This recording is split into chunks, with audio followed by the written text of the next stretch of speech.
Notice the shift in language, exposing the truth. If the plan is so good, why do you need to rebuild or start over? If the strategy worked, such words wouldn't be necessary. For the charade to continue, the gurus need to reinforce the strategy with new books selling the same old shit.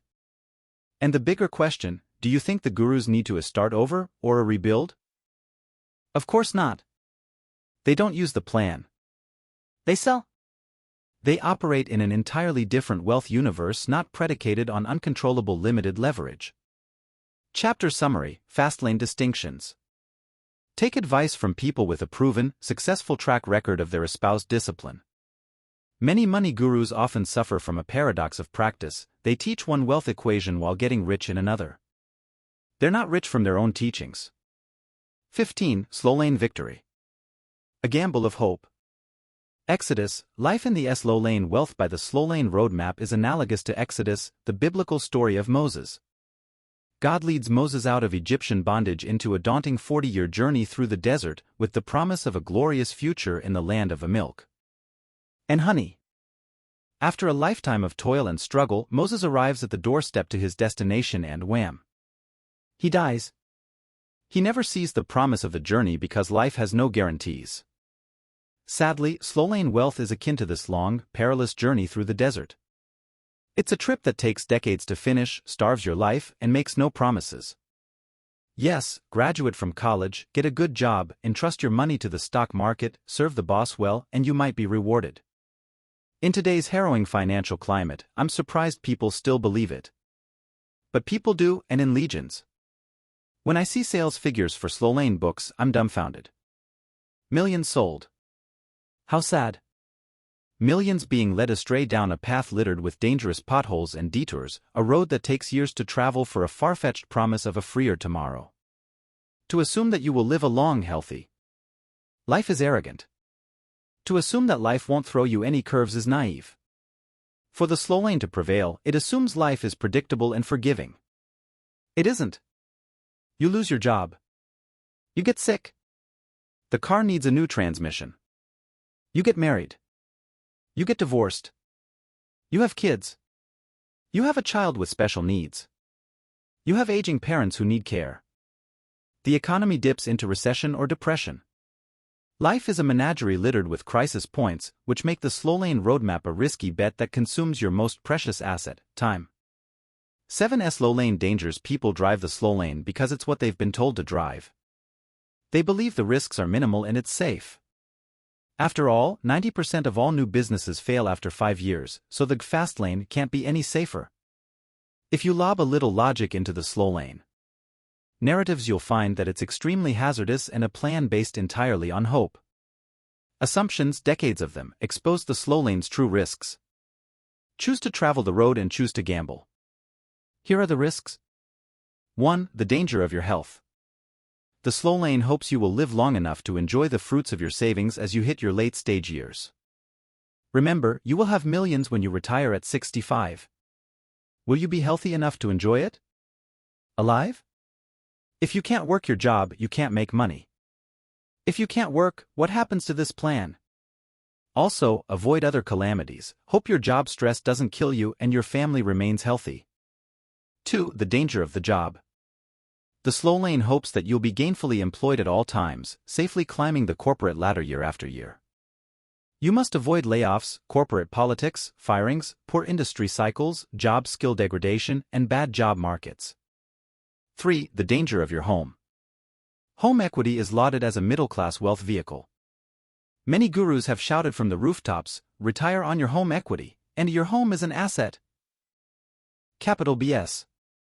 The Slowlane hopes that real estate values always rise, and it's patently false.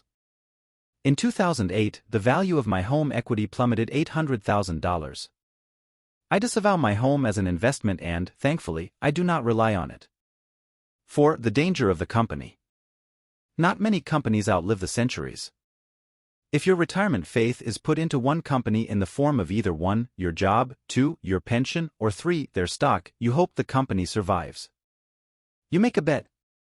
Many retirees discover too late that their retirement pensions are lost to mismanagement by company executives. Others who focus their wealth into one company's stock accept great risk that the stock will be worth more in the future. If you assign your retirement unto others, you then accept external risks that you can't control. When the torque of your financial plan resides with others, you're likely to lose control. 5. The danger of your lifestyle. The Slowlane begs you to settle and become a miser. Want to own an exotic car? Forget it. Want to live on a beach? Wishful thinking. If you cannot control your temptations of lifestyle improvement, a nicer home, a nicer car, a nicer meal out, the Slowlane becomes slower and reverses course. The Slowlane hopes. Your delayed gratification moves to a no gratification. 6. The danger of the economy. The Slowlane hopes that your investments will yield a predictable 8% return year after year. You must believe the theory that buy and hold works. It doesn't, because economic busts, recessions, and depressions happen. For example, in 2008 to 2009, the equity markets lost nearly 60%. If you saved for 15 years and amassed $100,000, it would now be worth $40,000. It would take you 14 years at 8% yearly returns just to get back even. That equates to almost 30 years gone. And this doesn't account for inflation, which makes your $100,000 more like $50,000. 7. The danger of the sidewalk. Frustrated Slowlaners often revert to the sidewalk. Why? Hope over control when you can't control time, when you can't control your job, when you can't control 5 days of your life each week, you feel powerless. Emotions of helplessness create an environment ripe for instant gratification and lifestyle servitude.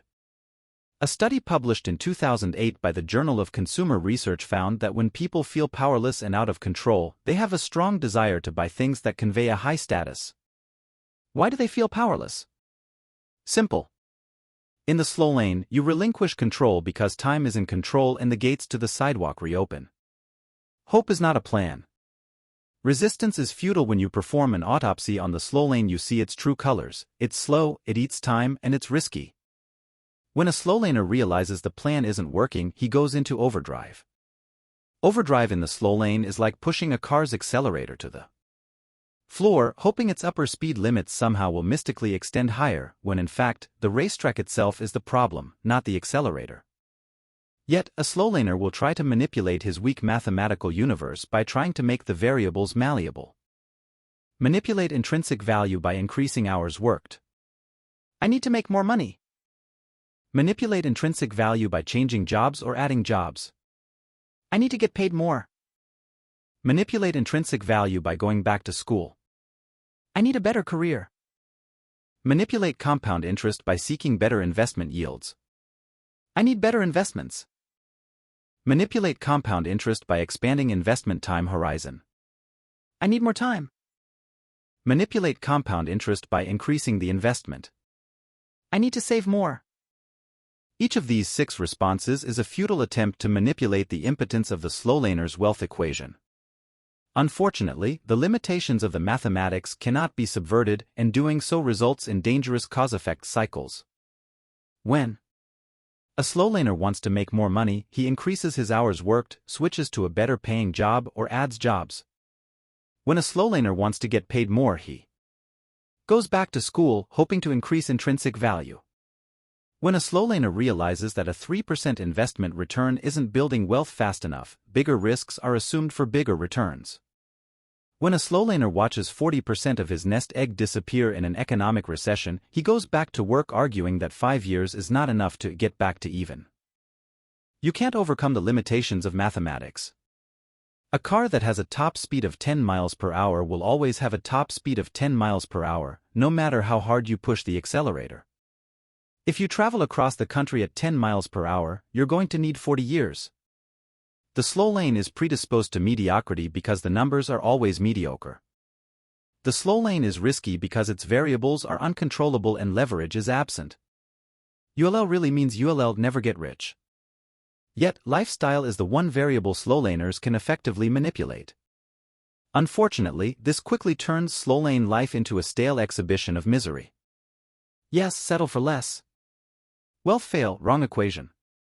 Wrong variable. At some point, the slowlaner realizes he can't force the stock market to yield bigger returns. He can't force a 200% pay raise. He can't afford an advanced education to raise intrinsic value. Job hopping offers little incremental pay upgrades. The slowlaner is enslaved to his equation and resorts to manipulating the only controllable variable, personal net income, which is increased by reducing expenses. Personal net income equals intrinsic value, personal expenses. Slowlane gurus praise this strategy. The edicts are clear: pay down your debt. Dump the new car for an old one. Raise your insurance deductibles.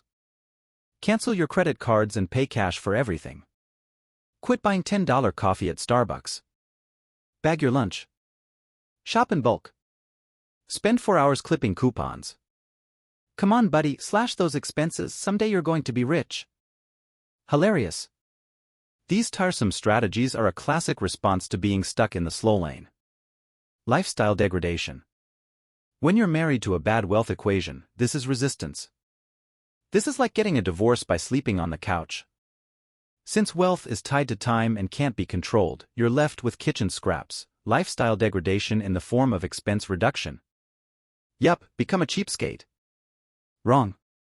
Hoodwinking expenses does not create wealth. Exploding income and controlling expenses creates wealth. For example, when I routinely earned $100,000 per month, I accumulated wealth fast because I maintained control over my expenses. As my income exponentiated, expenses grew linearly and weren't neglected. If my income increased by 100%, expenses only grew by 10%. I didn't accumulate wealth because of expense dickery. Income explosion and expense control created wealth. So what happens when a slowlaner commits to the expense variable?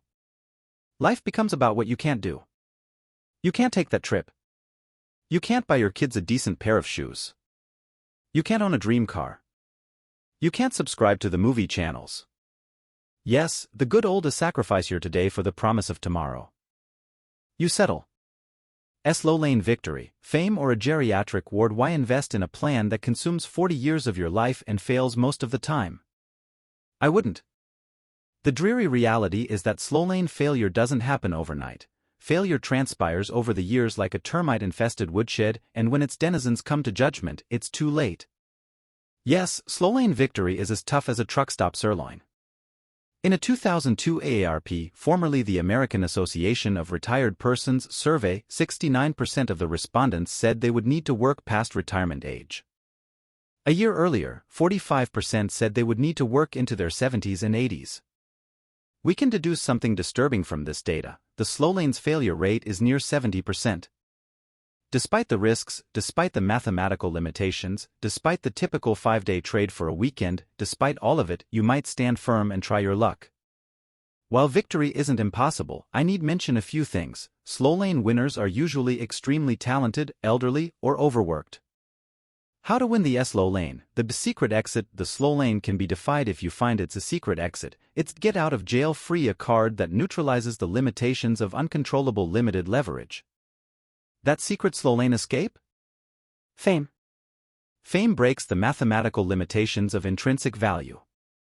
Those who defy the slow lane are the most pervasive in our culture because of fame: the pro athletes, rappers, musicians, actors, and entertainers. If you want to bludgeon the slow lane's weakness, you need to get famous. Why? Fame and notoriety carries a high intrinsic value. People pay extraordinary rates for you and your services. Even if, like a reality show star, you have no skills.